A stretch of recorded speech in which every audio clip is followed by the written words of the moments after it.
항상 가장 도전되는 시간이 점심 먹고 나서 말씀을 전하는데 항상 이 설교 어떤 분이 말씀하시기를 설교의 위험성에서 말씀하시기를 사도 바울 같은 분도 설교하시다가 얼마나 길게 하셨는지 졸다가 난간에 떨어져서 죽었는데 그분은 살리셨는데 저는 살릴 능력이 없습니다. 참조하시고요. 어떤 분은 설교하시다가 너무 강하게 했는지 스데반은 돌 맞아 죽었고요. 물론 베드로와 같이 그 설교로 수많은 사람들이 주 앞에 나오고 회심하여 구원받은 수많은 놀라운 간증이, 축복이, 또 기적이 일어나는데 오늘 그와 같은 놀라운 기적의 순간이 되기 원합니다. 저만 눈이 어두운 줄 알았더니 아까 방금 전에 편지를 읽었던 그분도 눈이 어둡네요. 오늘 많은 단어들이 나초도 나오고 나비도 나오고 좀 있으면 바둑이도 나올 판입니다. 여러분, 이 귀한 교회가 얼마나 여러분이 얼마나 큰 정말 본이 되는 교회인지 모릅니다. 때때로 우리는 너무나 좋은 곳에 있다 보면 그것이 좋은 곳조차인도 잘 모르잖아요. 그런데 외부에서 오게 되면 이 임마누엘 침례교회가 어디에서든 정말 미국에서뿐만 아니라 이 한국에서 참으로 본이 되는, 정말 목사님으로부터 성도님들, 집사님들까지, 아이들까지 해서 참으로 정말 주된, 메인띵, 가장 주된 것에 집중하고 예수 그리스도를 높이는 이 교회가, 살아 움직이는 이 교회가 얼마나 귀하고 이 마지막 때에 참 축복스러운 정말 하나님의 교회인지 모르겠습니다. 여러분, 귀한 믿음의 진보를 함께 이루어가시기 원합니다. 아침에 이어서 이 오후에도 저희들 믿음에 대해서 같이 말씀을 살펴보기 원하는데요. 이 시간 저는 하나님의 말씀 하박국 2장 1절로 4절에 있는 말씀 같이 보기 원합니다. 하박국 2장 1절로 4절에 있는 말씀 보시고 다 함께 일어나셔서 함께 말씀 보시겠습니다. 하박국 2장 1절로 4절에 있는 말씀 보실 때 가장 주된 본문의 말씀은 4절입니다. 오직 의인은 믿음으로 살리라. 이미 우리가 너무나 많이 들었고 아는 구절이지요. 그러나 진정 참 이 정말 너무나 쉽고 또 너무나 중요한 이 말씀을 실상 우리의 삶에서 어떻게 우리가 적용하여 살지를 오늘 살펴보게 될 텐데요. 하박국 2장 1절로 4절에 있는 말씀, 하박국 2장 1절로 4절에 있는 말씀 보실 때 제가 대표해서 읽겠습니다. 내가 나의 파수 보는 곳에 서며 나를 망대에 세우고 그분께서 내게 무엇라 말씀하실지 또 내가 책망받을 때 무엇라 대답할지 보려고 깨어 있으리라 하였더니 주께서 내게 응답하여 이르시되 그 환상 계시를 기록하고 판들 위에 분명하게 그것을 새겨서 그것을 읽는 자가 다른 질치게 하라. 그 환상 계시는 여전히 정한 때를 위한 것이나 그 끝에 이르러서는 그것이 말할 것이요 거짓말하지 아니하리라. 비록 그것이 더딜지라도 그것을 기다리라. 그것이 반드시 올 터이므로 그것이 지체하지 아니하리라. 보라, 위로 높여진 자의 혼은 그의 속에서 곧바르지 아니하나 오직 의인은 자기 믿음으로 살리라. 아멘. 잠시 말씀을 위해 기도하시겠습니다. 하나님 아버지 감사합니다. 이 시간 다시 한번 부족한 종을 단위에 세우셔 정말 놀라운 능력 있는 하나님의 말씀을 증거하고 선포할 때 성령의 권능 가운데 선포하게 하시고 이 말씀이 오늘 우리에게 큰 능력이요 하나님의 임재를 경험하는 놀라운 결단의 시간이 되게 도와주시옵소서. 감사드리며 예수님의 이름으로 기도드렸습니다. 아멘. 작성해 주시기 바랍니다. 이 본문의 배경을 잠시 말씀하고 가자면 이스라엘은 온갖 불법을 행하며 하나님을 떠나 우상을 섬기고 있지요. 그야말로 혼돈의 죄악의 불법이 무성하던 그런 시대였습니다. 이런 시대는 단순히 하박국 시대뿐만 아니라 모든 세대를 거쳐 사실 오늘 현재 우리가 겪고 있는 이 세대가 아닌지요. 때문에 하박국 선지자는 왜 공의로운 하나님께서 악을 행하는 이스라엘을 징계하지 아니하시고 그냥 내버려 두시는지 불법과 악과 우상 숭배에 대한 사회 현실에 대한 신앙적인 갈등과 고민으로 그는 절규하고 있습니다. 이해할 수 없죠. 그래서 사실 하박국 전체를 보게 되면 그의 질문과 하나님의 답변, 그의 질문과 하나님의 답변을 통해서 우리가 어떻게 믿는 자들이 하나님의 은혜 가운데서 말씀 가운데서 살지를 제시하고 있는 것입니다. 이것은 다시 말씀드리지만 단순히 하박국 시대뿐만 아니라 오늘 이 마지막 세대에 살아가고 있는 모든 구원받은 하나님의 구원받은 성도들이 다시 이 말씀을 통하여 오직 의인은 자기 믿음으로 살리라는 이 말씀을 통하여 다시 한번 우리의 믿음을 점검해 보기 원합니다. 하박국 1장 1절로 4절에 있는 말씀을 보게 되면 대언자 하박국이 본 엄중한 부담이라 오 주여 내가 부르짖어도 주께서 들으려 하지 아니하시기를 어느 때까지 하시리까? 내가 폭력으로 말미암아 주께 외쳐도 주께서는 구하려 하지 아니하시나이다. 어찌하여 주께서 내게 불법을 보이시며 나로 하여금 학대를 보게 하시나이까? 노략과 폭력이 내 앞에 있사오니 곧 불화와 다툼을 일으키는 것이 있나이다. 그러므로 율법이 해이해지고 판단의 공의가 전혀 앞으로 나아가지 못하나니 사악한 자가 의로운 자를 에워싸므로 부당한 판단이 나아가나이다. 당시 상황이 얼마나 제약 속에 있었는지 상상이 갑니다. 하박국 대언자는 이러한 영적 타락의 죄악의 현실에서 왜 하나님께서는 잠잠하시는지 절규하고 있는 것이죠. 이에 대해 하나님께서는 응답하시기를 자신의 백성을 징벌하기 위해 당시 가장 악랄하고 잔인하고 무자비한 갈대아 바벨론을 매로 들어 심판하시겠다고 말씀하고 있습니다. 그 이야기가 하박국 1장 6절에 있지요. 보라 내가 저 모질고 성급한 민족 곧 그 땅의 넓은 것으로 진격하며 자기 소유가 아닌 거처들을 소유할 갈대아 사람들을 일으키노라. 그러자 하박국 대언자는 말하기를 아무리 그래도 그렇지 어떻게 이스라엘을 심판하시는데 그보다 더 악한 갈대아인을 들어 사용할 수 있냐고, 안 된다고, 그럴 수 없다고 말하는 것이죠. 지금 이 엄청난 현실 속에서 그럼에도 말씀하기를 그래도 우리는 저들보다 나은데 어떻게 우리보다 더 악한 저 죄인들을 들어서 그보다는 덜 악한 우리들을 심판할 수 있냐는 것이죠. 하박국 1장 13절에 말하기를 주께서는 눈이 정결하셔서 악을 보지 못하시며 또 불법을 보지 못하시거늘 어찌하여 배신하는 자들을 바라만 보시고 사악한 자가 자기보다 더 의로운 자를 삼키는데도 주의 혀를 억제하시나이까? 마치 오늘날 우리가 살고 있는 사회를 반영하는 것 같습니다. 세상에 불법이 만연하고 악이 가득 차며 그런데 하나님께서는 잠잠하신 것 같습니다. 온갖 뉴스를 봐도 몇 년 전에 그 엄청난 세월의 사건이라든지 아니면 미국에서의 수많은 총기 사건으로부터 온갖 세상의 부조리와 악으로 인해 모든 것이 모순처럼 느껴집니다. 이미 한국에서도 교육이며 학교며 정치며 수많은 곳에서 모든 것이 다 혼동스럽게 되어버렸습니다. 이 모든 현실과 뉴스를 인해 우리는 충격을 받지 못해 절망하고 낙담하며 회의를 느끼죠. 더 나아가서는 정말 하나님께서는 살아계시는가? 하나님의 존재에 대한 의심이 들기 시작합니다. 불신하게 되죠. 세상의 모든 이치가 불공평해 보입니다. 불공평해 보입니다. 그러니까 우리는요, 불평이 나오죠. 오늘 하박국 대언자가 그랬고 시편 기자 아삽이 그랬습니다. 시편 73편 2절로 3절 그리고 12절에 있는 말씀을 보게 되면 그러나 나로 말하건대 내 발은 거의 지나갈 뻔하였고 내 걸음은 미끄러질 뻔하였으니 왜요? 이는 내가 사악한 자들의 번영을 보고 어리석은 자들을 부러워하였기 때문이로다. 보라 이들은 경건치 아니한 자들이로되 세상에서 형통하며 재물을 불리는도다. 오히려 믿음대로 살면 더 잘 살아야 하는데, 더 잘 되어야 되는데, 더 형통할 것 같은데 오히려 불법과 악을 행하는 자들이, 이 세상의 이치를 추구하는 자들이 더 잘 되는 거고 더 오래 살고 더 재물을 불립니다. 불공평하지요. 부럽습니다. 나도 성공하고 싶습니다. 내 자녀들도 잘 살고 싶습니다. 그런 형통이 나한테 있기 원합니다. 그런데 믿는 우리 삶에서 오히려 더 어려워지는 것이지. 너무 믿음으로 사는 것이 멀어져 보입니다. 이율 배반적이고 너무 차이가 납니다. 맞지가 않지요. 그러나 오히려 다윗은 뭐라고 말합니까? 그런 억울한 불공평 상황 속에서도 시편 37편 7절에 보게 되면 주 안에서 안식하고 끈기 있게 그분을 기다리라. 자기 길에서 형통한 자나 사악한 꾀를 이루는 자로 인하여 초조해하지 말죠.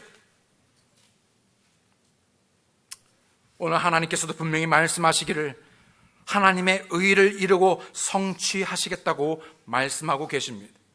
심판의 때가 반드시 올 것이라고 말씀하고 있죠. 때문에 기다리라 라고 말합니다.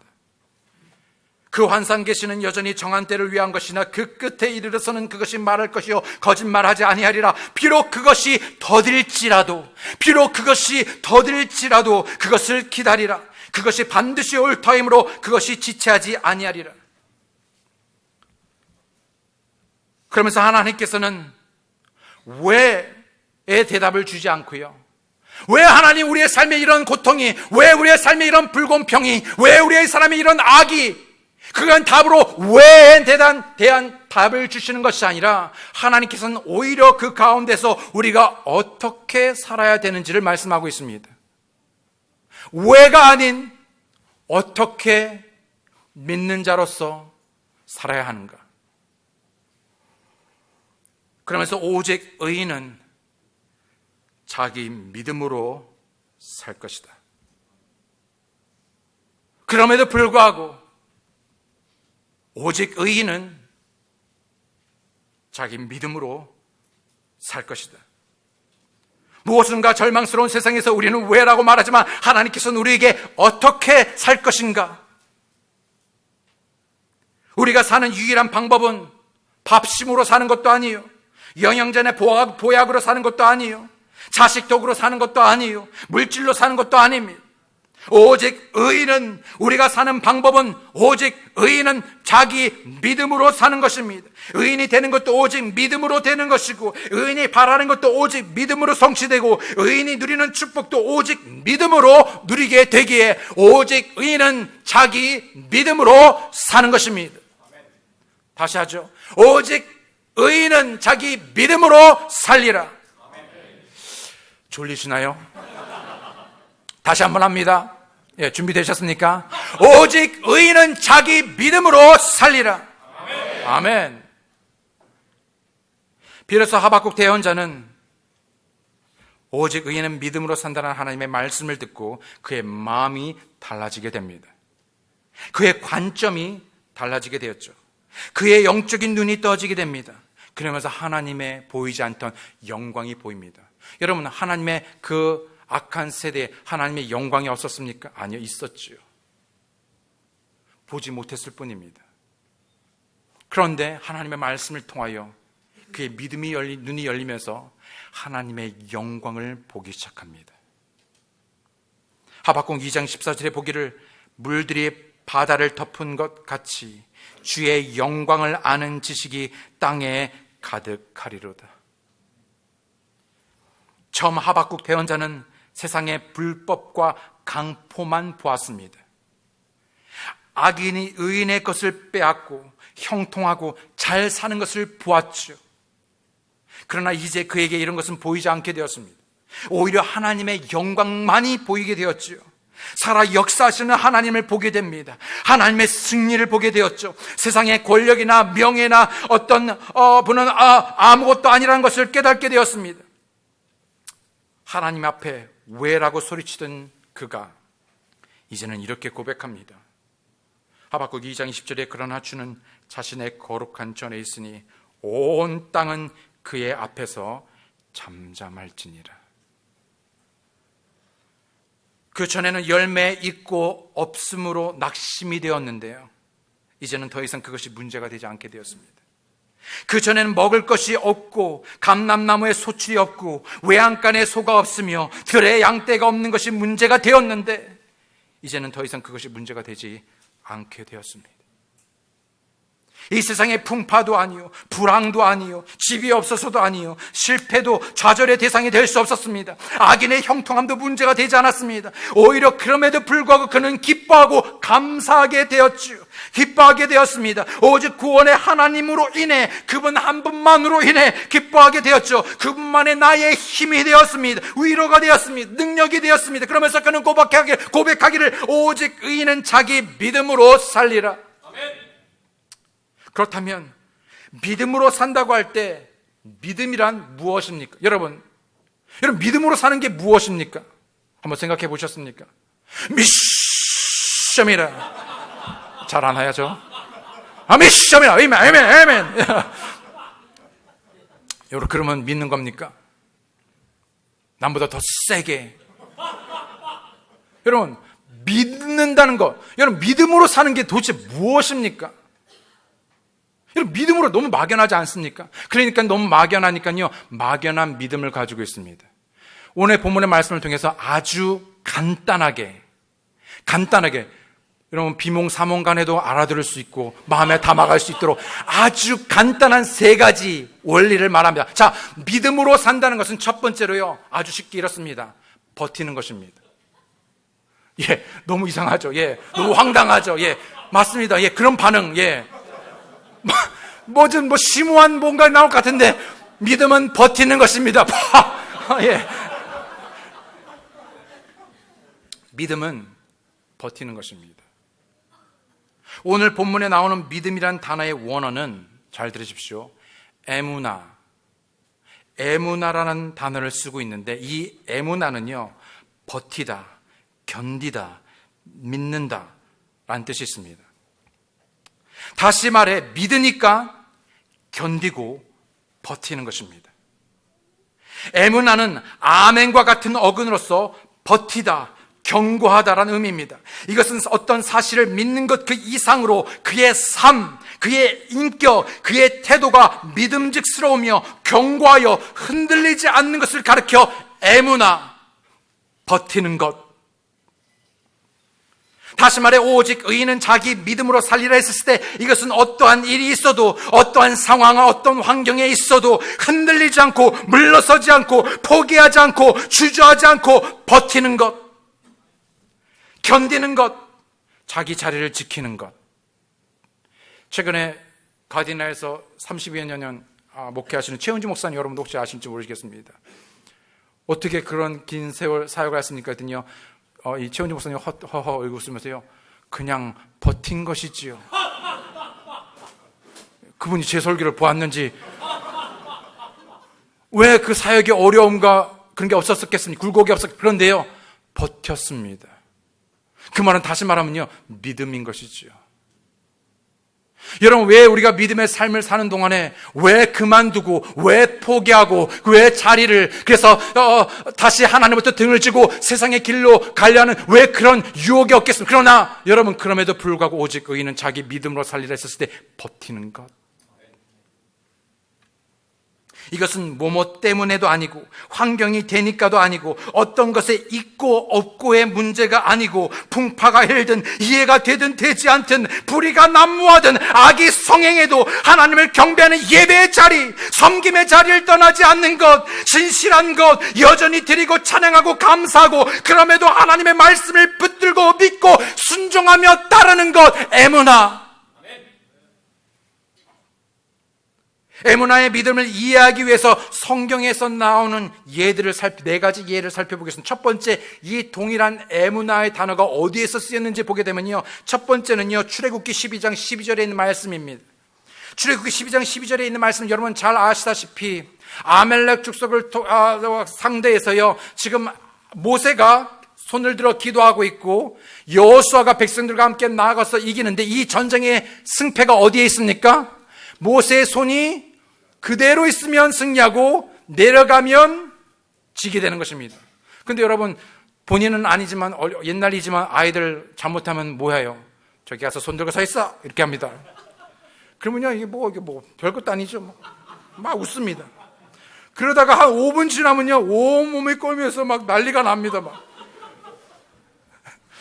5분이 지나면요, 손 내려 하는데도 못 내립니다. 여기서 굳어서. 여러분, 이 전쟁이 하루 종일이었거든요. 여러분, 어떻게 모세가 그러니까 어떻게 해요? 여러분 잘 아시다시피 아론과 훌이 한쪽 팔을 들고 그 기도의 손을 드는 거죠. 리비딤에서 아말렉 전쟁을 치르게 되는데 여호수아는 군대장으로 나가서 싸우고 모세는 산 위에서 기도합니다. 그런데 모세의 팔이 올라가면 이스라엘 백성이 이기고 팔의 기운이 떨어져 내려가면 전쟁에서 밀리게 되는 참으로 이상한 전쟁이지요. 때문에 이 전쟁의 관건은 팔을 들고 어떻게 해요? 에무나, 버티는 것에 있습니다. 그것이 승리의 관건입니다. 그런데 문제가 생겼죠. 방금 말씀드린 대로.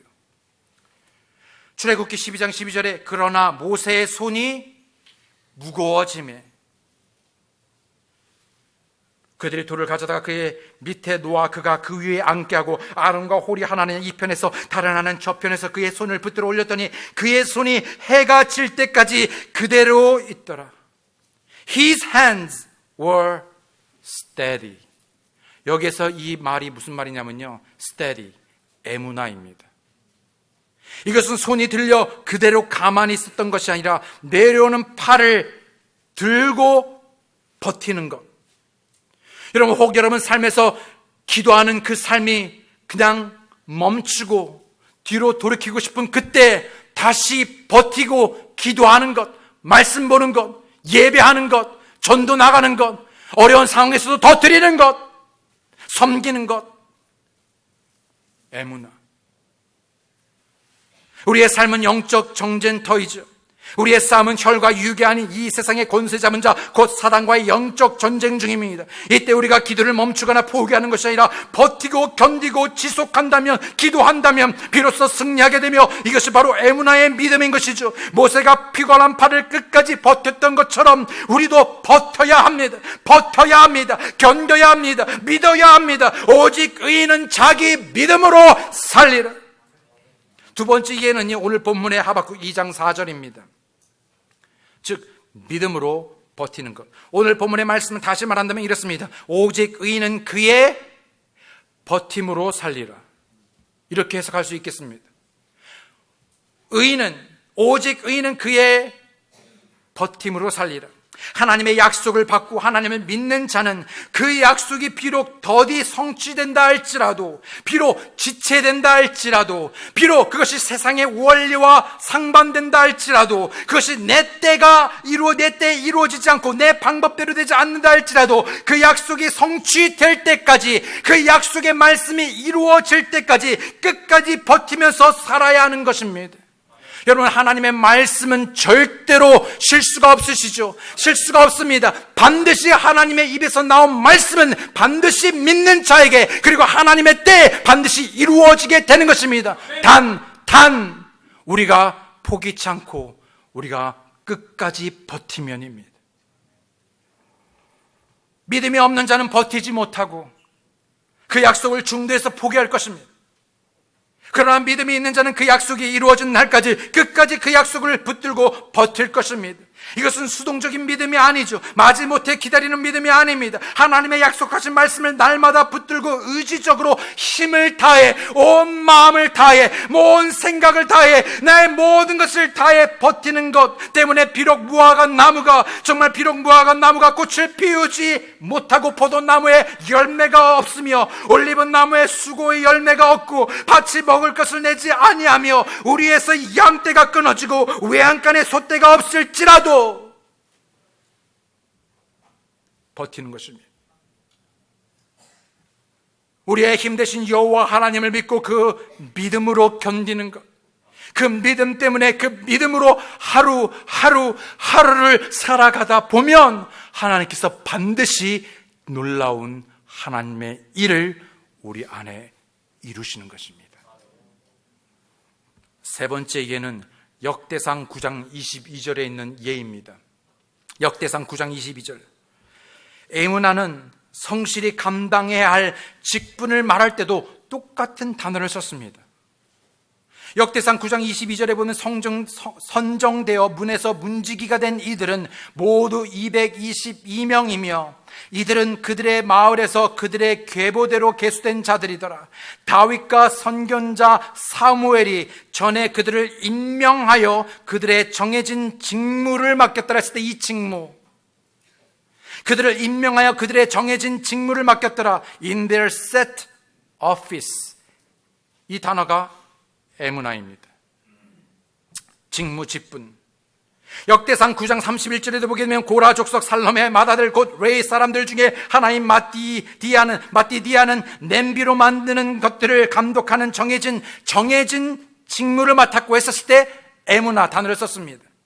냄비를 냄비로 지지는 것, 전병 굽는 일, 즉 오늘날로 말하자면 교회에서 전을 지지든 국을 끓이든 새로 오신 분을 안내하든 주보지를 나눠주든 찬양대의 직분을 감당하든 교회의 문지기가 되든 여러분의 주를 섬기는 일에 있어서 그 일이 크든 작든 중요하든 그렇지 않든 누가 보든 보지 않든 인정하든 인정하지 않든 그것이 무엇이 되었든지 간에 그 직분을, 어떤 직분 그저 목사님이 시켜서 하는 것이 아니라 누군가가 도전해서 하는 것이 아니라 하나님이 내게 맡겨주신 그 직분, 바로 그 직분을 애무나 즉 신실하게 버티며 포기하지 말고 성실히 충성하며 감당할 수 있어야 하는 것입니다. 이것이 믿음이지요. 네 번째 예는 호세아 2장 19절에 나오는 예입니다. 이것은 결혼 생활의 버팀이지요. 사실 결혼 생활뿐만 아니라 예수 그리스도께 대한, 그렇죠, 교회는 그분의 신부이시잖아요. 그래서 우리의 신랑 대신 예수 그리스도께 대한 우리의 믿음이지요. 호세아 2장 19절 20절에 보게 되면 또 내가 영원토록 너와 나와 정혼하게 하리니 참으로 내가 의와 판단의 공의와 진자함과 긍휼로 너를 나와 정혼하게 하며, 뭐라고 그 다음에 내 있으면 신실함으로 나와 정혼하게 하리니 내가 주를 알리라 했을 때 이 faithfulness,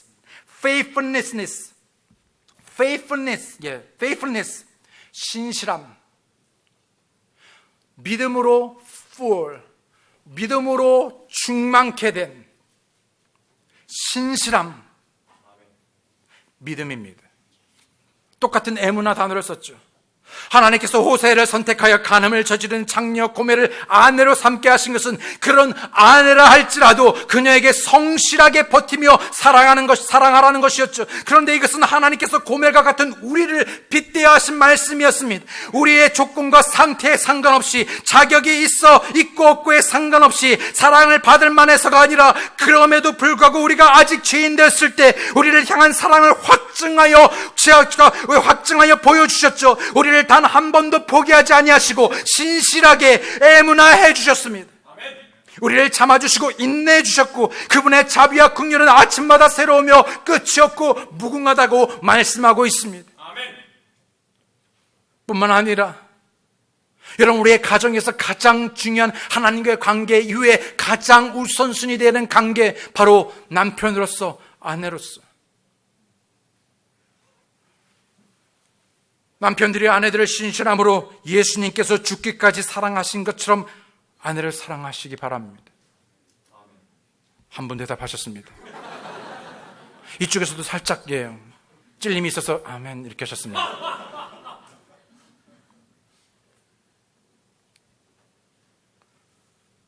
남편들이여, 아내들을 신실함으로 예수님께서 죽기까지 사랑하신 것처럼 사랑하시기 바랍니다. 왠지 억지로 한 느낌 같은, 눈치 보면서 아멘.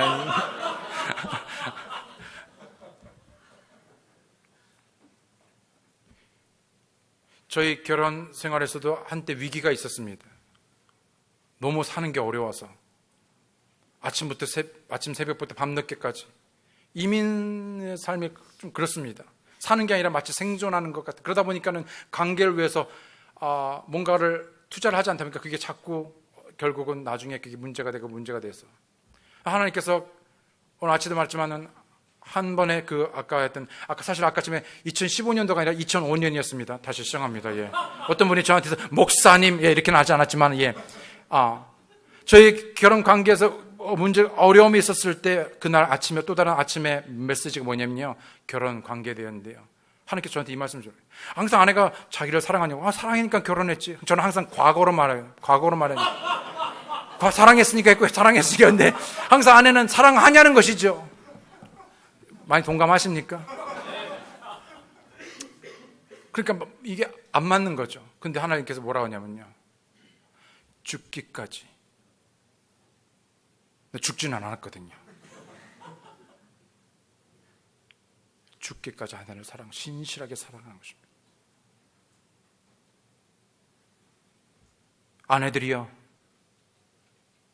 남편들을 신실함으로 죽게 하듯 존경하고 복종하시기 바랍니다. 이러면 불공평하잖아요. 기껏 남편들이 아멘 했는데 여러분, 아브라함 아내 사라는요, 자기 남편을 향해서 롤 들어가 주님 그렇게 불렀잖아요. 주여. 잘해서요? 아니요. 사실은 우리가 뭐 믿음의 아버지 뭐 이러지만요, 사실은 남편으로서는요 아주 지지리도 아주 그냥 누르죠. 완전히. 예, 바보. 왜냐면 자기 살고자 아내를 2번씩이나 막 거짓말해서 그랬잖아요. 근데도요 자기 남편을요, 주여. 이 얘기를 한번 설교 때 한번 했더니요, 어떤 분이요, 주여. 똑같은 주여인데 똑같은 주여인데 이게 느낌이 주님, 주여 이렇게 하는 걸까? 주여. 잠깐 샜습니다. 예. 어디까지 했죠? 예. 서로의 부부관계를 지키며 세우며 서로를 참아주고 인내하며 상대방의 유익을 구하고 사랑하시기 바랍니다. 여러분, 자녀들에게 가장 줄 수 있는 것은, 가장 줄 수 있는 최고의 선물은 아버지, 어머니가 서로 사랑하는 것입니다. 아버지, 어머니가 친밀하게. 때로는 우리 딸이요, 엄마, 아빠 서로 사겨? 막 이럽니다. 예. 서로 사겨? 서로 좋아해? 막 이럽니다. 예. 왜 우선순위 우리가 돼야 돼요. 한 막내가 지금 이제 좀 많이 컸는데요. 막내가 한 3살 땐가요. 엄마에 대한 이게 막 너무 막 강한 거예요. 첫째, 둘째는 이미 다 건너뛰었는데 이 막내가 아직 그 수준에 못 이른 걸 가르쳐야 되잖아요. 아니야, 엄마는 내 거야. 그랬더니요, 막내가 엄마는 내 거야 막 그런 거예요. 그거 질 수가 없잖아요. 아니, 그냥 한밤에 침대 위에서 격투기가 일어났어요. 오늘 자꾸 메시지가 자꾸 새네. 근데 막 하는데 그래도 한번 시작했으니까, 칼을 뽑았으니까, 그래서 아니야, 엄마는 아빠고 아빠는 엄마야. 그런데 자꾸 아니라는 거, 자기가 저기 하는 거예요. 그래가지고 막 심하게 싸운 건 하지만 거의 좀 육탄전이 좀 심하게 됐죠. 그러다가 막 하다가 발을 딱 이렇게 들었는데 그러면 엄마 옆에 누워있던 엄마 코를 발로 쳐가지고 엄마를 눕혀두고 정탈 전하다가 엄마 쌍코피가 막 이렇게 터져나고 그 이후로 그냥 이제 승복하고 이제 엄마는 아빠를, 아빠는 엄마를, 예. 그 질서가 이제 잡혔습니다. 어찌됐건, 예. 여러분, 엄마, 아빠가 사랑해야 됩니다. 무엇보다도 서로 사랑해야 됩니다. 우선순위야 됩니다. 그래서 믿음의 첫 번째는 어떻게 하는 거다? 뭐라고요? 버티는 것. 예. 다시, 믿음은 뭐라고요? 버티는 것. 두 번째는 뭐냐면요, 기다리는 것입니다. 뭐 노트할 것도 없어요. 예, 버티는 것. 두 번째로는 기다리는 것. 아무것도 안 하고 그냥 마냥 기다리는 것이 아닙니다. 오늘 본문에 보게 되면 그 환상 계시는 여전히 정한 때를 위한 것이나 그 끝에 이르러서는 그것이 말할 것이요 거짓말하지 아니하리라. 비록 그것이 더딜지라도 그것을 기다리라. 그것이 반드시 올 터이므로 그것이 지체하지 아니하리라. 그러면서 뭐랍니까? 비록 더딜지라도 기다리는 것. 믿음입니다. 오직 의인은 그의 믿음으로 산다고 할 때 그 믿음은 하나님의 약속의 말씀을 붙들고 기다리는 것입니다. 하나님의 말씀이 반드시 정한 때에 이루어지는 것이죠. 비록 더딜지라도 정령 기필코 반드시 이루어지고 만다고 말씀하셨습니다. 비록 저들에게 심판이 임하고 세상에 불의가 가득하여 절망하고 희망이 없어 보일지라도 하나님은 소망의 메시지를 주시고 다시 회복하실 것을 약속하고 계십니다. 하나님의 일을 다시 부흥하시겠다고 말씀하고 있죠. 대저 물이 바다를 덮음과 같이 하나님의 영광이 세상에 가득하게 될 것이라고 말씀하고 있습니다. 단 그 시간은 우리의 정한 시간이 아니라 하나님께서 이미 정하신 때이지요. 비록 그 시간이 우리가 느끼기에 더디고 안 올 것 같지만 한치의 느림도 빠름도 아닌 가장 정확한 시간에, 완벽한 시간에 이루어질 것입니다. 천지는 없어져도 하나님의 말씀은 1.1핵이라도 땅에 떨어지지 아니하고 다 이루어질 것입니다. 하나님의 구원의 역사도 반드시 말씀대로 이루어질 것입니다. 우리가 성령 안에서 믿음으로 심은 것들은 반드시 거두게 될 것입니다. 그 열매를 먹게 될 것이고요.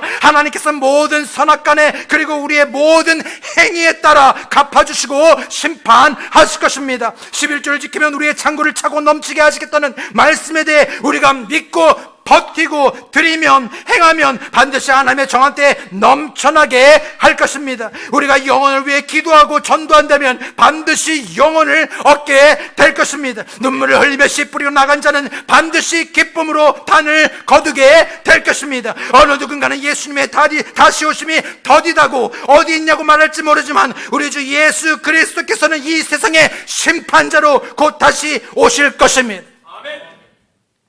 그러므로 세상의 불합리와 모순에 대해 그저 원망하고 불평하고 분노 가운데 아무것도 하지 아니하며 믿음에서 벗어나지 마시고 오히려 그럼에도 불구하고 하나님의 말씀을 믿음으로 기다리고 오직 믿음으로 살아가는 여러분과 제가 되길 바랍니다.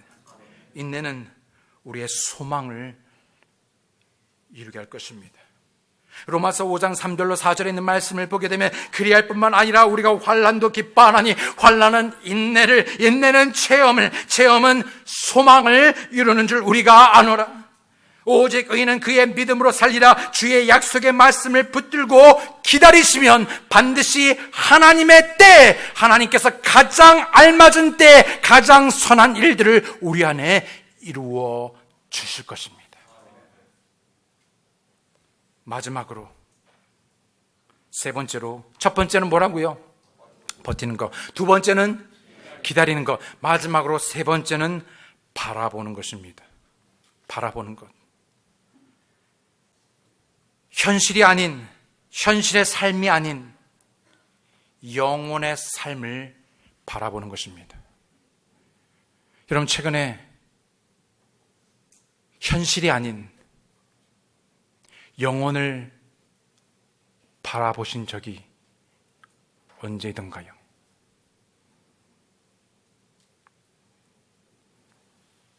우리가 과연 천국과 지옥을 믿고 영원한 삶을 바라고 믿는다면 결코 우리의 삶이 이루어지는 않을 것입니다. 설령 어려워도 그것이 어렵지 않다는 것이, 힘들지 않다는 것이 아니라 그래도 버틸 수 있습니다.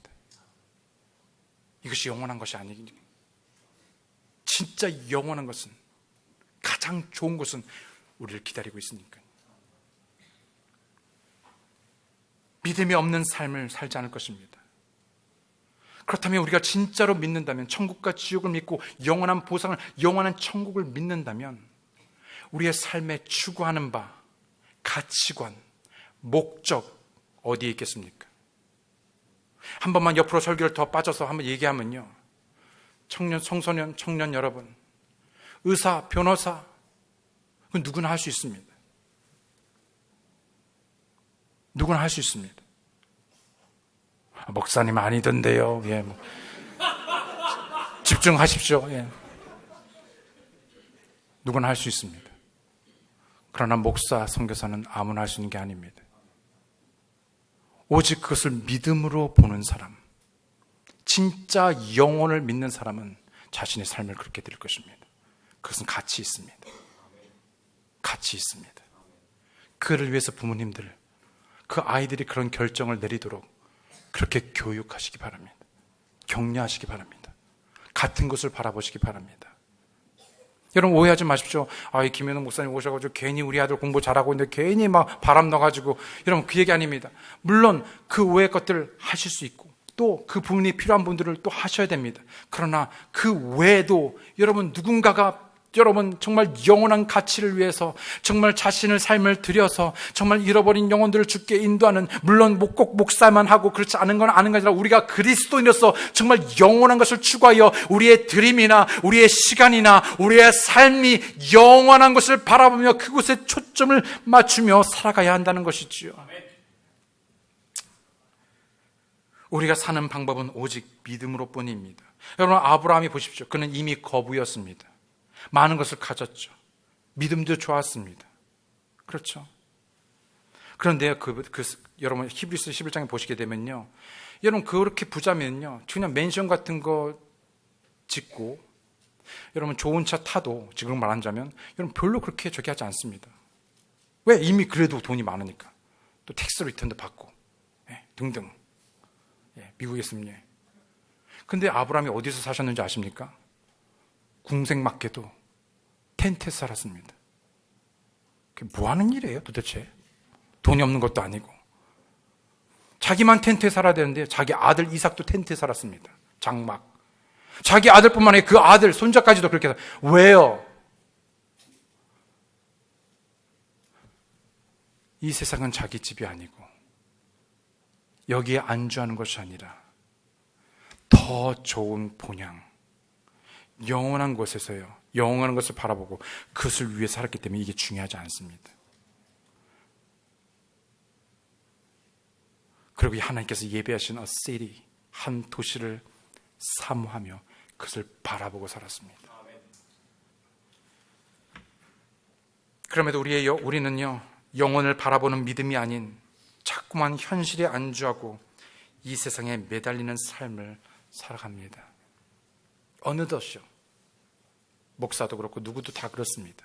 그게 우리의 본성입니다. 자꾸만 여기에 안주하고 여기다 애착을 두려 합니다. 여러분, 예수님께서 이 땅에 다시 오실 때 여러분 우리가 휴거되잖아요. 그때 우리를 휴거되는데 그게 순식간에 호련히 해야 하는데요. 그 단어의 원어를 보게 되면요, 우리를 뽑아 낚아채서 간답니다. 여러분, 그냥 우리가 준비되어 있으면 그냥 훅 가면 되잖아요. 근데 얼마나 세상에 여기 딱 달라붙어 있으면요, 조금만 더 여기 딱 달라붙어 세상에 딱 다니까요, 우리를 그냥 거기서 뽑아서 올려간다는 단어가 참 재밌습니다. 여러분, 그만큼 우리는요, 이 세상은 내 집은 아니지만 이 세상이 좋습니다. 자꾸 여기만 보는 거, 자꾸 세상을 보죠. 그러니까요, 어떻게 해요? 그런 어떤 잘못된 그런 불공평과 악과 거기에 매달리는 거죠. 우리는요, 영혼을 바라보는 사람들입니다. 오직 믿음으로 살아가는 것입니다. 영혼을 바라보는 사람은 주님을 바라보는 사람이죠. 왜요? 거기에 예수님이 계시잖아요. 영혼을 바라보는 사람은 주님이 보시는 것을 바라보는 사람입니다. 왜요? 거기에 예수님의 마음이 있기 때문이죠. 때문에 영혼을 바라고 사는 사람은 영혼을 구령하고 주께로 인도합니다. 다니엘 12장 3절에 보게 되면 지혜로운 자들은 궁창의 광채같이 빛나고 많은 사람들을 의로 돌아서게 하는 자들은 별들과 같이 영원 무궁토록 빛나니라. 영혼의 삶을 바라보고 오직 믿음으로 살았던 바울의 인생을 마감하기 전에 하신 말씀을 보겠습니다. 디모데후서 4장 8절에 있는 말씀이죠. 디모데후서 4장 8절에 있는 말씀. 이후로는 나를 위하여 의의 관이 예비되어 있나니 주 곧 의로우신 심판자께서 그날에 그것을 내게 주실 것이요 내게만 아니라 그분의 나타나심을 사랑하는 모든 자들에게도 주시리라. 사도 바울의 모든 것은요, 왜 나한테 이런 삶이, 왜 나가 이렇게 열심히 사는, 내가 이렇게 복음을 했는데 왜 나한테 이런 어려움이, 왜 자꾸만 이런 고난이, 거기에 매달려 있지 않았습니다. 그렇지만 그것이 중요해요. 왜요? 그의 모든 정신, 그의 모든 마음, 그의 모든 시선, 그의 모든 관점, 그의 모든 가치는 어디예요? 저 영원한 곳, 나의 주, 나의 주, 나의 하나님 예수 그리스도입니다. 마무리합니다. 오늘 본문의 하박국을 인용한 사도 바울의 말씀을 보지요. 히브리서 10장 33절로 38절에 있는 말씀 다 같이 보시겠습니다. 히브리서 10장 33절로 38절에 있는 말씀, 히브리서 33장 38절에 있는 말씀 보시겠습니다.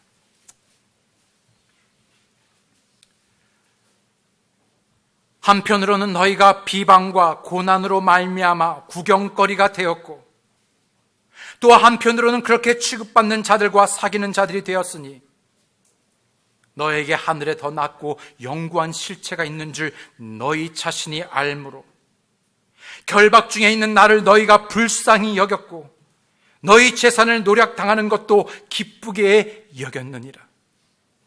그러므로 너희의 확신을 버리지 말라. 그것이 큰 보상의 보응을 얻게 하느니라. 너희가 하나님의 뜻을 행한 뒤에 그 약속하신 것을 받기 위해 너희에게 인내가 필요하니라. 조금만 있으면 오실 분께서 오실 것이요 지체하지 아니하시리라. 이제 의인은 믿음으로 살리라. 그러나 어떤 사람이 뒤로 물러가면 내 혼이 그를 기뻐하지 아니하리라. 수천 년 전 하박국의 시대뿐만 아니라 사도 바울의 시대에도 그리고 진짜 이 마지막 세대에 살아가고 있는 마지막 성도로서의 삶을 살아가는 여러분과 저에게도 이제 의인은, 구원받은 우리는 자신의 믿음으로 살아가야 합니다. 버티십시오. 기다리십시오.